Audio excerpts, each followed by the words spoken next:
ઝઘડિયાના નવા કોઠીદરા ગામની પ્રાથમિક શાળાની કૃતિ રાષ્ટ્રીય કક્ષાએ રજૂ કરતા મુલાકાતીઓ અને વૈજ્ઞાનિકો વચ્ચે આકર્ષણનું કેન્દ્ર બની હતી. મધ્યપ્રદેશના ભોપાલ ખાતે ગત તારીખ 18 નવેમ્બરથી 23 નવેમ્બર સુધી 52માં રાષ્ટ્રીય કક્ષાના બાળ વૈજ્ઞાનિક પ્રદર્શનનું આયોજન કરવામાં આવ્યું હતું, જેમાં સમગ્ર ભારતમાંથી પ્રાથમિક શાળાના બાળ વૈજ્ઞાનિકો પોતાની કૃતિઓ રજૂ કરી હતી.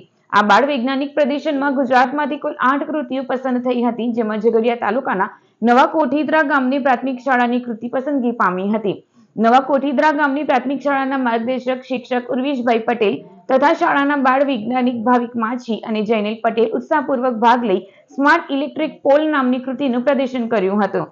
કૃતિમાં લાઇટના થાંભલા ઉપર કરંટ ઉતરતો હોય તો લોકોને લાઇટ અને અવાજ વળી જાણ થઈ જાય, જેથી લોકો તે થાંભલાથી દૂર રહે અને પોતાનો જીવ બચાવી શકે. બીજા પોલ પર જીપીએસ સિસ્ટમ લગાવેલી હતી. જ્યારે થાંભલો તૂટે તો તેની જાણ જીબીને તરત મેસેજ અને લોકેશન મળી જાય, જેથી કર્મચારી ઝડપથી સ્થળ પર પહોંચી રિપેરિંગ કરી શકે તેવું દર્શાવવામાં આવ્યું હતું.